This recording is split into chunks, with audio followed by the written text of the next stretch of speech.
오늘 개혁주의 신앙 시리즈 7번째 공의와 용서 그리스도인의 딜레마라는 제목으로 함께 좀 은혜를 나누려고 합니다. 오늘 좀 딱딱하긴 한데요. 근본적 질문을 좀 드렸습니다. 기독교에는 용서라는 게 우리에게 아주 주어진 어떤 사명과도 같지 않습니까? 근데 계속 용서만 하다 보면 공의, 정의에 대한 심판은 어떻게 우리가 실현을 해야 되는가? 이것이 가장 큰 우리의 과제입니다. 여러분, 공의, 정의는 하나님의 성품입니다. 하나님은 이스라엘 백성들이 공의를 저버린 것 때문에 이스라엘 백성들에게 심판을 주셨고, 또 이스라엘 백성의 멸망에는 그 공의를 저버린 일들이 놓여져 있습니다. 하나님 우리가 너무도 잘 아는 말씀 아모스 선지자를 통해서 주셨는데요. 아모스 5장 21절 이하의 말씀에 보면 이런 말씀이 있어요. 21절에 보면 내가 너희 절기들을 미워하며 멸시하며 너희 성회들을 기뻐하지 아니하나니. 22절 너희가 내게 번제나 소제를 드릴지라도 내가 받지 아니할 것이요 너희의 살진 희생의 화목제도 내가 돌아보지 아니하리라. 또 23절에 더 나가서 내 노랫소리, 찬양이죠. 내 노랫소리를 내 앞에서 그칠지어다 내 비파소리도 내가 듣지 아니하리라. 이렇게 말씀하면서 24절에 너무 유명한 말씀인데 한번 다 같이 읽겠습니다. 오직 정의를 물같이 공의를 마르지 않는 강같이 흐르게 할지어다. 아멘.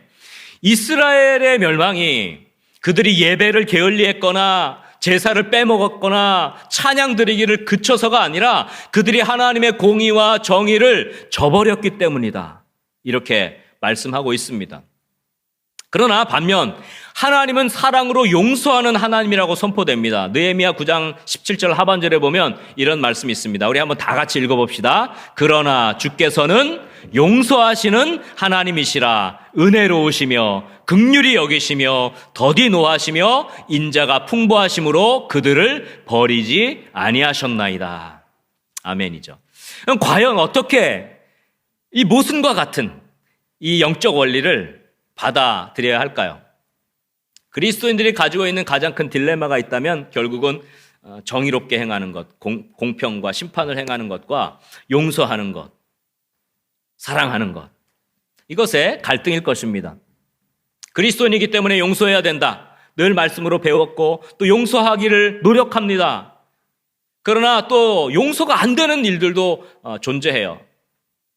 너무 많은 죄를 짓고 너무 많은 사람을 힘들게 하고 아프게 하고 하는 일들을 여러분 볼 때 어디까지 용서하고 어디까지 우리가 공의를 행해야 될까? 이런 것들이 우리에게는 굉장히 많은 힘든 거예요. 그래서 우리가 오늘 계속해서 우리가 개혁주의 신앙 시리즈를 우리가 나누면서도 교회는 모든 믿는 자들의 어머니다. 그래서 교회는 용서의 실천의 장이다. 교회가 사실 용서하는 곳이죠. 뿐만 아니라 질그릇 같은 사람들을 사용하시기 때문에 우리는 용납하고 받아주고 이런 모습들도 필요하죠. 지난주에 우리 세례 성찬에 대해서 얘기했지만 세례는 죄 용서의 상징인데 이 죄 용서 받은 사람들이 용서해 줄 수 있지 않아요. 사실 교회는 용서의 권한을 받은 곳입니다. 우리가 오늘 읽은 본문에 바로 이어지는 내용이 뭐냐 하면 너희가 누구든지 땅에서 매면 하늘에서도 맬 것이다.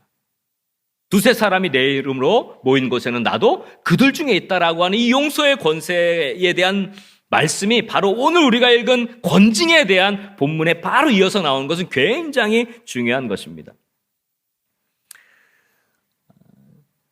계속 용서만 하다 보면 언제 공의를 행할 수 있을까? 거짓과 죄악과 불의와 고통 가운데 어떻게 이것을 우리가 받아들이고 행동해야 될까? 주님이 70번씩 7번도 용서하라고 하는데 그럼 이 용서는 도대체 어떻게 하라는 건가? 공의와 심판은 어떻게 돼야 되는가? 이것이 우리의 과제예요. 고민입니다. 그래서 오늘 교회에 3가지 표징이 있다고 그랬어요. 교회는 반드시 이것이 지켜져야 교회가 유지되는데 첫 번째는 뭐라 그랬습니까? 올바른 말씀의 선포. 교회가 유지되려면 말씀의 선포 반드시 필요하죠. 일반 세상의 그 교제와는 달라요. 교회는 말씀이 반드시 있어야 그 교회가 될 수 있어요. 세상 교제와 다릅니다. 자, 두 번째 뭐가 있어야 됩니까? 세례와 성찬, 즉 성례가 있어야만 교회가 됩니다. 그다음에 마지막으로 오늘 말씀드릴 권징, 좀 어려운 단어인데요. 권고하고 징계한다, 징계에 대한 개념, 이 3번째 권징이에요. 그래서 이것을 가지고 우리가 하나님의 공의가 우리 삶 속에 어떻게 실현되고 교회가 어떻게 해야 될지에 대해서 좀 영적으로 다시 한번 새길 수 있는 그런 귀한 시간이 될 수 있기를 주의 이름으로 간절히 축원합니다. 자, 첫 번째 중요한 내용입니다. 첫 번째 문제인데요. 죄에 대한 권고와 징계 합쳐서 어려운 말이죠. 좀 써놓으세요. 권징은 교회 유지를 위해 필수적으로 하나님께서 교회에 허락하신 것입니다. 권징이 없어지면 교회가 무너진다는 겁니다. 사실 징계하는 하나님에 대한 거부감을 많이 사람들 갖고 있어요. 하나님은 사랑의 하나님이라면서 성경에 보면 왜 이렇게 잔혹하게 다 죽이라고 하고 심판하시는지, 이런 하나님은 아닌 것 같아, 이렇게 생각하는 사람들도 있고 그렇게 말하는 사람들도 많습니다. 생각해 보십시오. 일반 사회와 국가도 일반 하나님이 주신 은총 가운데 있는 사회의 공동체도 법 규정이 없으면 사회가 유지될 수가 없어요. 도둑질하지 않는다, 이런 법이 있어야 도둑질하는 사람들이 잘못했을 때 그것을 법으로 규정하고 징계를 함으로써 그것을 없애야 사회 공동체가 유지되죠. 살인하지 않는 것, 강도짓하지 않는 것, 이런 여러 가지 다른 사람들에게 피해를 주고 내가 하고 싶다고 마음대로 하는 게 아니라 다른 사람들에게 피해를 주고 공동체를 무너뜨리는 것을 통제하기 위한 법규가 있을 때 그것을 어기면 벌을 주잖아요. 사회가 그렇죠. 이 사회의 유지를 위한 이 법규 자체가 필요하듯이 이걸 일반 은총이라고 합니다. 마찬가지로 교회도 이러한 영적인 법 집행이 없으면 교회도 쉽게 무너지는 그런 공동체가 되고 마는 것입니다. 하나님이 주신 사명을 잘 감당하려면 오히려 더 법규를 잘 지켜야 되고, 징계의 과정이라는 것이 반드시 교회에 필요합니다. 여러분, 자녀를 사랑하면 더 훈계를 하게 되잖아요. 그죠? 내 자녀가 아니면 무슨 죄를 짓든 내가 어떻게 관여하겠어요. 그러나 내 자녀가 잘못되는 길을 갈 때 어느 부모가 그것을 그대로 두겠습니까? 그래서 사랑하는 자녀일수록 훈계와 징계가 필요한 법입니다. 미워서 징계하는 것이 아니라 어떻게 하라는 거예요? 바로 잡으려고 징계하는, 그다음 그 밑에다 써놓으세요. 부모의 마음이 바로 권징이에요. 성경적 권징의 핵심은 부모의 마음입니다. 부모의 마음. 그래서 구약으로부터 신약에 이르기까지 하나님의 징계와 심판이, 여러분, 하나님이 심판하시는 게 그냥 막 너네 죽어라 라고 분노를 가지고 그냥 그렇게 하는 게 아니라 아버지가 자녀를 징계하듯이 사랑하는 마음으로 하는 것임을 지속적으로 성경이 말씀해주고 있습니다. 결국 부모가 자녀를 사랑하는 마음으로 징계하는 것, 이것이 권징이라는 겁니다. 징계가 없으면 오히려 친자녀가 아니라고까지 성경이 말씀하고 있습니다. 그러니 낙심하지 말라고 합니다. 더 나아가서 이 징계는 개인과 공동체의 영적 유익이 있다고 말씀합니다. 히브리서 12장 계속되어지는 9절 이하에 보면 이렇게 계속 말씀합니다. 또 우리 육신의 아버지가 우리를 징계하여도 공경하였거든 하물며 모든 누가? 영의 아버지께 더욱 복종하며 살려하지 않겠느냐. 10절, 그들은 이건 육신의 부모를 말하는 거예요. 육신의 부모들은 잠시 자기의 뜻대로 우리를 징계할 거냐. 육신의 부모도 자녀를 징계했잖아요. 오직 하나님은 우리의 무엇을 위해서? 유익을 위하여 그의 거룩하심에 참여하게 하시느니라. 11절 한번 다 같이 11절 다 읽겠습니다. 무릇 징계가 당시에는 즐거워 보이지 않고 슬퍼 보이나 후에 그로 말미암아 연단받은 자들은 의와 평강의 열매를 맺느니라. 아멘. 그 당시에 징계받는 것은 힘들지 몰라요. 그러나 그것 때문에 성숙해지는 거죠. 고난받음이 내게 유익이라 이로써 내가 주의 율례를 배우게 되었나이다라는 말씀까지 되어 있었어요. 그래서 그것을 통해 성숙하고 성장하고 공동체를 아름답게 의와 평강으로 열매 맺게 하는 성장이 그 안에 있다는 것입니다. 그래서 종교개혁자인 칼빈은 이러한 권징의 의미에 대해서 이렇게 정리를 했습니다. 굵은 글씨로 제가 좀 써놨어요. 밑줄인데 한번 잘 이제 보시면서 갑시다.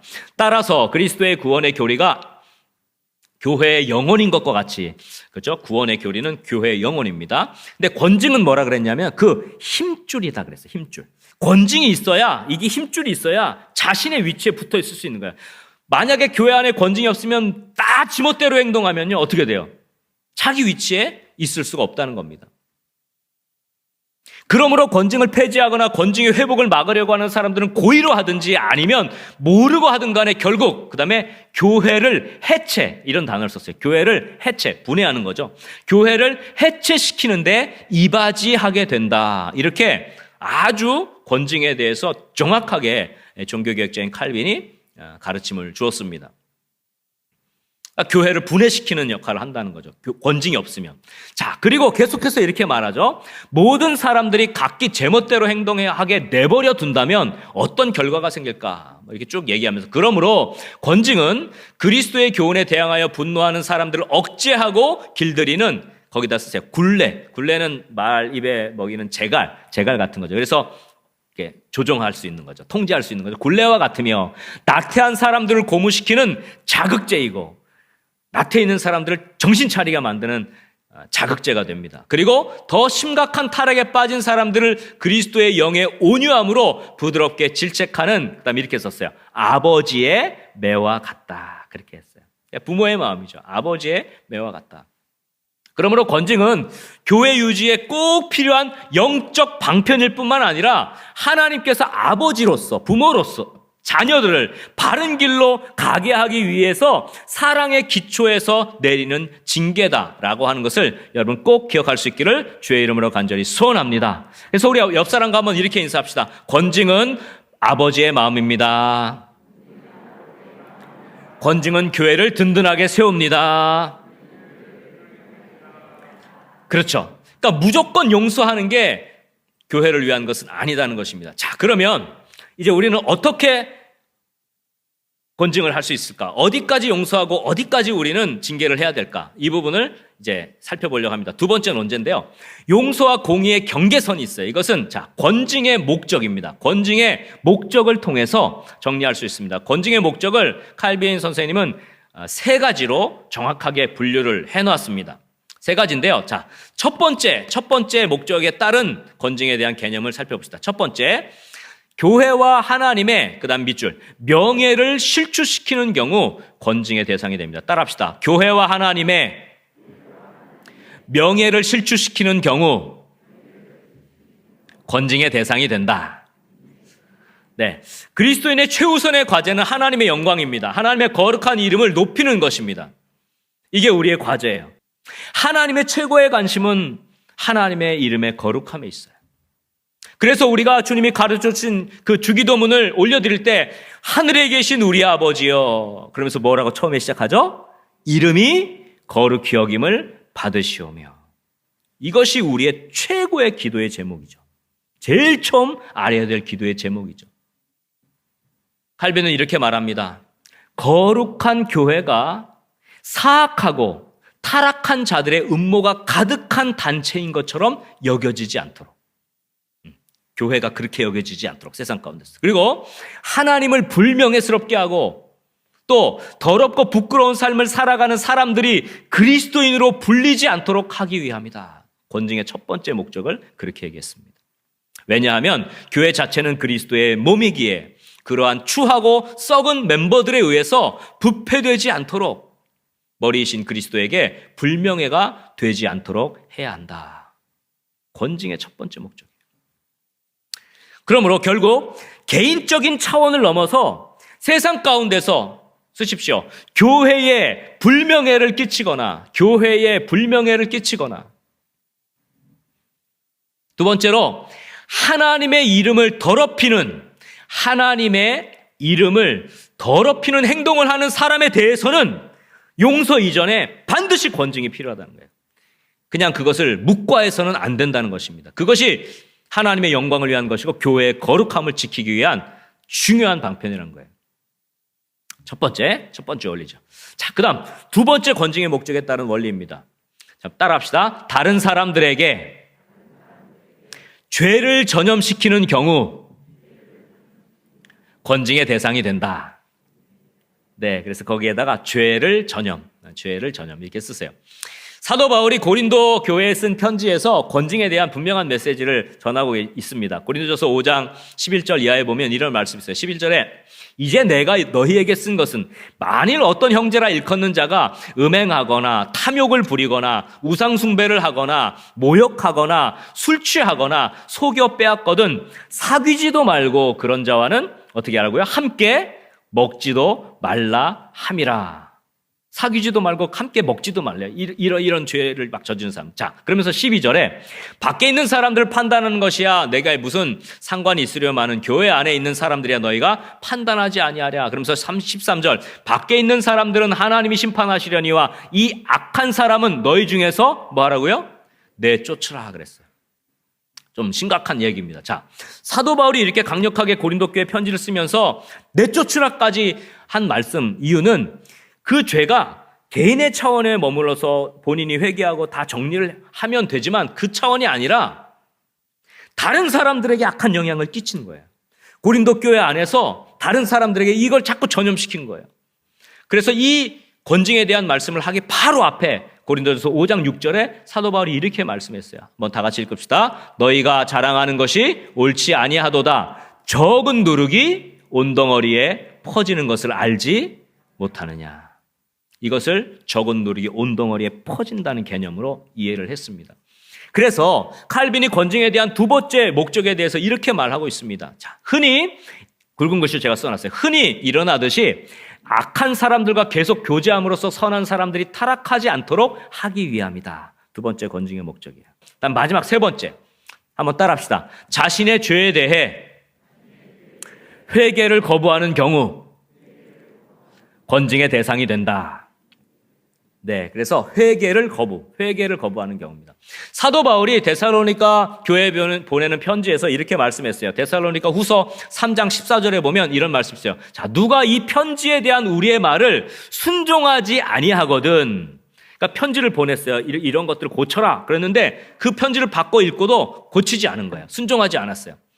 그 사람을 지목하여 사귀지 말고 그로 하여금 부끄럽게 하라. 이렇게 권면을 합니다. 여기서 부끄럽게 하라는 말씀은 죄를 지은 사람을 그냥 부끄럽게 만들려는 목적이 아니라 그로 하여금 자기가 지은 죄를 깨닫고 부끄러워하게 만들라는 거예요. 부끄러워할 줄 알게 하라는 겁니다. 그래서 회개하라는 것입니다.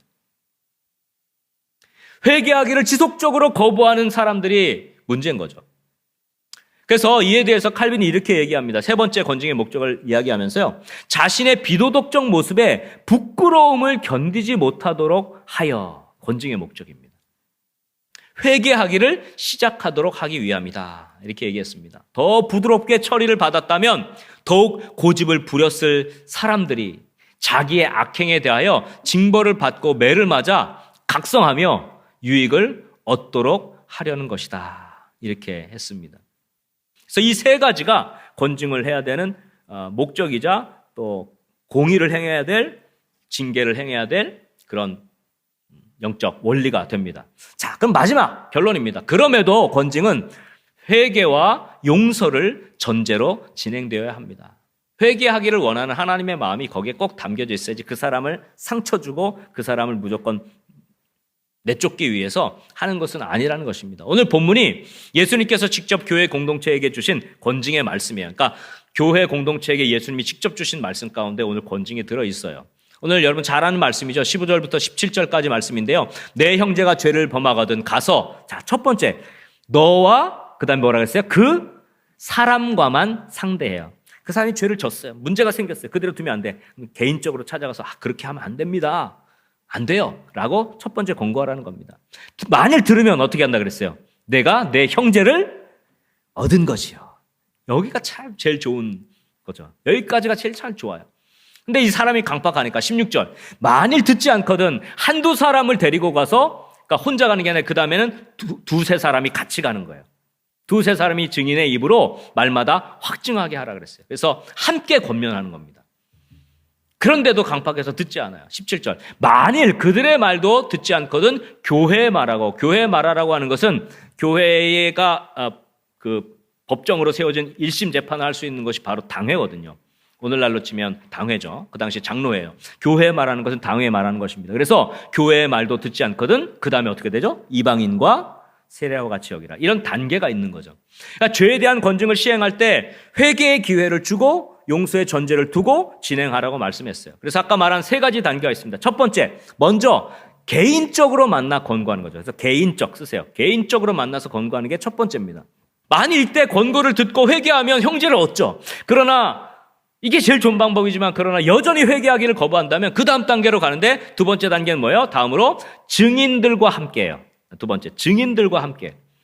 증인들과 함께 만나서 두세 사람이 권면을 또 합니다. 죄에 대해 알고 있거나 증인이 되는 두세 명이 같이 가는 것이죠. 그러니까 기회를 주죠. 회개하면 용서하려는 노력을 합니다. 그런데도 완강히 그것을 받아들이지 않는다면 그 다음 마지막 단계가 뭐냐면 그게 세 번째, 교회에 말하여. 당회의 심판을 받게, 재판을 받게 하는 겁니다. 교회에 말하여 공식적으로 권면하는 것이죠. 여기서 교회에 말한다는 것, 교회의 법정인 당회, 장로회 앞에 고하는 것을 말합니다. 교회의 권징에 대해 존중한다면 그가 순종할 것이지만 지속적으로 회개를 거부한다면 결국은 예수님의 말씀과 같이 교회에서 아까 사도 바울이 맨 마지막에 말한 것, 이런 자들과는 사귀지도 말고 먹지도 말고 내쫓으라고 한 것은 마지막 단계를 얘기한 거예요. 왜냐하면 사도 바울이 이미 편지를 통해서 권면을 했고 권고를 했고 고치라고 했는데도 아직도 안 고쳐지고 계속해서 교회 내에 그런 어려움이 생겼기 때문에 이것은 아닙니다 라고 이야기하는 겁니다. 그래서 마지막에 징계가 최종적으로 출교하는 징계까지 내려지게 되죠. 교회를 위해서 그렇게 하라는 겁니다. 그래서 주님께서 친히 지정하신 이 교회가 행할 권징에 대한 이 가르침에 대해서 이 징계 자체보다는 첫 번째는 회개의 기회를 주는 것이고 두 번째는 용서의 노력이 우선이라는 것을 우리가 알 수가 있습니다. 회개의 기회와 용서의 노력이죠. 그러나 지속적으로 돌이키기를 거부하고 완강하게 구는 사람들은 그대로 방치해 두어서는 안 됩니다. 왜? 하나님의 거룩한 이름을 위해서, 영광을 위해서, 또 교회의 순수함과 거룩함을 유지하기 위해서 반드시 이것은 실행해야 된다는 것입니다. 자, 결국 결론입니다. 권징은 하나님의 영광, 하나님의 거룩한 이름을 지키는 데 유익한 것입니다. 믿습니까? 두 번째, 교회 공동체 내에 악한 영향을 끼치지 않도록, 그래서 죄가 전염되지 않도록 그렇게 하는 것이 권징의 중요한 요소가 아니겠습니까? 마지막, 결국 회개하고 돌이킬 수 있도록 주님이 교회에 제정하신 법칙이 바로 교회 유지를 위한 권징입니다. 주님은 우리에게 말씀하십니다. 누가복음 17장 3절, 4절에 이렇게 말씀하셔. 너희는 스스로 조심하라. 만일 내 형제가 죄를 범하거든 어떻게 하라겠어요? 경고하고 방치해두지 말라는 거예요. 이 경고는 권징을 말하는 겁니다. 그런데 만약에 받아들이고 회개하면 뭐 하라 그래요? 용서하라 그랬습니다. 그래서 4절에 이렇게 말하죠. 만일 하루에 7번이라도 내게 죄를 짓고 7번 내게 돌아와 내가 회개하노라 하거든 너는 용서하라 하시더라. 70번씩 7번 용서하라는 것은 이 회개를 전제한 용서를 말하는 거예요. 하나님은 회개하는 자를 용서하시는 거죠. 자, 구약도 똑같아요. 자, 이사야 55장 7절 보세요. 악인은 그의 길을, 불의한 자는 그의 생각을 버리고 여호와께로 어떻게 하라고요? 돌아오라. 그리하면 그가 긍휼히 여기시리라. 우리 하나님께로 돌아오라. 그가 너그럽게 용서하시리라. 여러분, 용서가 무조건 봐주라는 개념이 아닙니다. 아무리 죄를 짓고 아무리 잘못을 해도 방치하고 내버려 두는 게 그게 성경적이지 않다는 것이에요. 그게 용서입니까? 그거는 방치요, 방관입니다. 죄를 방치해 놓는 것이죠. 용서는 죄를 깨닫고 회개하는 자에게 주시는 하나님의 은총임을 믿으시기 바랍니다. 우리의 용서도 똑같아요. 죄를 방조하고 묵인해서는 안 됩니다. 그게 공의예요. 그게 공의예요. 공의가 필요합니다. 때로는 징계도 필요하고요. 그러나 그 징계하는 것 자체가 목적이 아니라 회개하도록, 돌이키도록, 용서하도록 이끌어가는 것이 우리 교회의 책임이고 그리스도인의 책임이라는 사실을 기억하시기 바랍니다. 그래서 그리스도인에게 있어서 이 딜레마인 이 공의의 실천과 정의의 실천과 이 용서의 갈등을 우리가 영적으로 잘 정리해서 이 권징이라는 교회를 유익하게 하는 이 마지막 표징을 확실하게 붙잡고 우리 교회가 세상 가운데서 하나님의 영광을 드러내고 거룩한 이름을 드러내는 교회가 될 수 있기를 주의 이름으로 간절히 축원합니다. 또 우리 교회가 악한 부패한 것들이 방치되고 오염된 채로 있어서 무너지는 교회가 아니라 정말 정결하고 거룩한 교회가 될 수 있기를 또한 주의 이름으로 간절히 축원합니다. 그리고 우리 교회에 회개의 영이 임했으면 좋겠어요. 강팍한 마음들은 다 녹아지고 나의 잘못을 고백하고 회개하며 하나님의 용서를 구하고 성도들의 용서를 구할 수 있는, 그래서 함께 용서할 수 있는 그 회개의 역사가 있는 우리 거룩한 성문교회가 될 수 있기를 주의 이름으로 간절히 축원합니다.